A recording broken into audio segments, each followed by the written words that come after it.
और सेविंग जो की होती है उसको साथ साथ जो है वो करते रहते हैं, यूज़ करते रहते हैं। तो ये जो है एक बड़ा ज़्यादा मसला आ रहा है। फिर inducement to invest in is very weak, लोग जो हैं वो इन्वेस्टमेंट पे भरोसा करते ही नहीं है।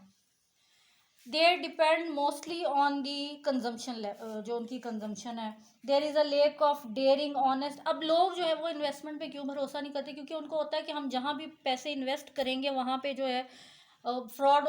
और पाकिस्तान में मोस्टली ये होता है जिन लोगों ने पैसे इन्वेस्ट किए हुए हैं उनके साथ बहुत ज़्यादा फ्रॉड भी होता है, तो ये भी एक वजह है। फिर gold and silver is kept in the abundance in the form of ornaments. Pakistan में गोल्ड और सिल्वर को बहुत ज़्यादा जो है वो प्रेफर किया जाता है। मोस्टली लेडीज़ जो हैं वो बना बना के रखती जाती हैं और साल गुजर जाते हैं, पहनती पहनती नहीं है। फिर बाजू का तो ऐसा होता है कि जब बेचने का टाइम आता है तो मार्केट वैल्यू उसकी बहुत कम हो चुकी होती है, तो जिस प्राइस पे वो बाय किया होता है उससे भी हाफ प्राइस पे भी वो उसको सेल नहीं कर सकती।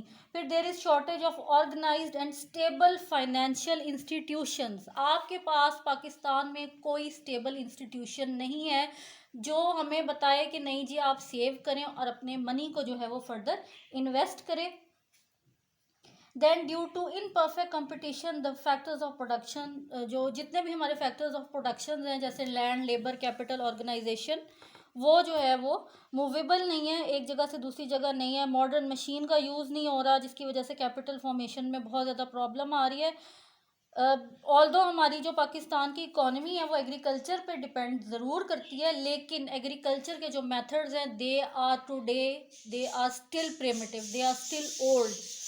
we have not bought any advanced machinery except these tractors और some kinds of small machines जो ये सफाई वगैरह करती हैं गंदम की या चावल की। उसके अलावा हमारे पास कोई ऐसी टेक्नोलॉजी नहीं है।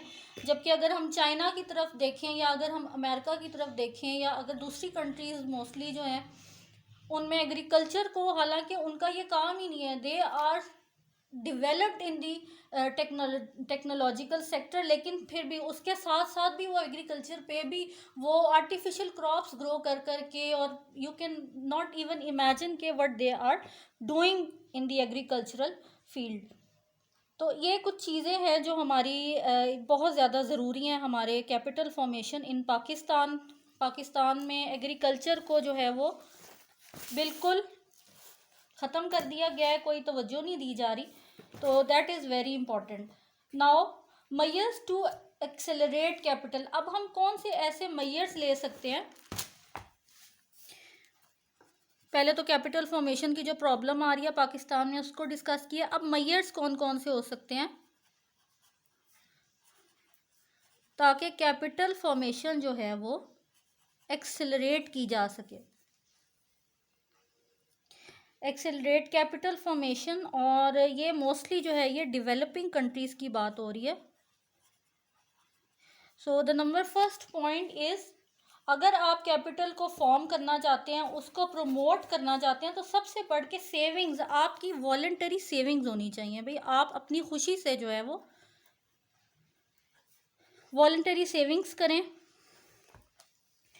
In the form of loans and small savings. आप लोन्स लें और फिर जो है उसको सेव करके उसको फर्दर इन्वेस्टमेंट जो है उसकी करें, उसको यूज़ करें आगे कारोबार में। Banking facilities and other financial, जो बैंक्स हैं आपके यहाँ, यहाँ पे हमारे यहाँ जो है ना वो सिर्फ शहरों तक की बैंकिंग सिस्टम जो है वो महदूद हो गए हैं।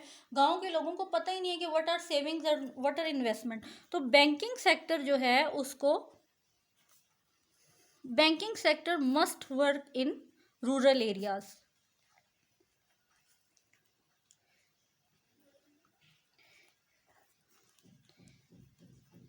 और जो थर्ड पॉइंट है, फिर इसके बाद हमारे पास आते हैं कंजम्पशंस को कम से आप अपनी कंजम्पशन जो है उसे डिक्रीज करें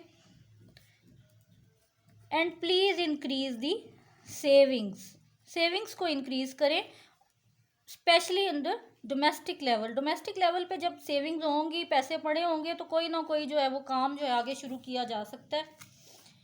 then in order to increase rate of capital को government should raise larger amount of revenue from taxes. Government जो है अगर एक लोगों से रेवेन्यू ले रही है, यानी कि लोगों से टैक्स ले रही है अपना रेवेन्यू बढ़ाने के लिए, तो फिर उस रेवेन्यू को आगे इन्वेस्टमेंट में, डेवलपमेंट प्रोजेक्ट्स में उसको आगे यूज़ भी करें, वरना पैसे लेके, टैक्सेस लेके और उसको ज़ाया कर देना, उसको अपनी जेब में डाल लेना, उस तरह तो फिर पाकिस्तान जो है वो डेवलपिंग कंट्री से छोड़ के एक बिल्कुल ही फिर पुअर कंट्री जो है उसमें कंसिडर किया जा रहा है। आजकल भी ये चीज़ है कि आप देखते हैं कि बहुत ज़्यादा जो है टैक्सेस भी हैं, फिर बिजली के बिलों से भी जो है वो टैक्सेस लिए जा रहे हैं, और पता नहीं कहाँ कहाँ पे जो है वो GST लगाया हुआ है गवर्नमेंट ने, लेकिन हमें कोई भी जो है वो मुल्क में तरक्की नज़र नहीं आ रही।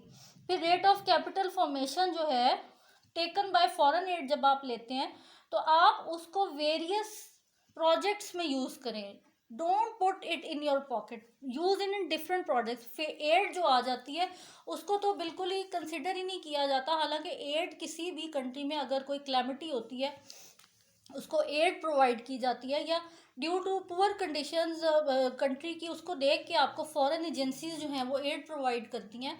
तो फॉरेन एजेंसीज को भी इस पे चेक एंड बैलेंस रखना चाहिए कि फ़लाँ कंट्री को हमने अगर एड दी थी तो उसने उसको कहाँ पे यूज़ किया है। तो ये भी थोड़ा सा यहाँ पे भी डिफरेंट एजेंसीज की जो है वो ड्यूटी आ जाती है कि वो थोड़ा सा चेक एंड बैलेंस रखे। तो ये कुछ मेयर्स हैं, इनको अगर हम लें तो कैपिटल फॉर्मेशन जो है उसको बढ़ाया जा सकता है। So this was the total overall topic of capital which is the third factor of production.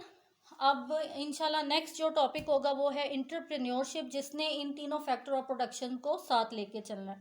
So this is it for today. Thank you and अल्लाह हाफिज़।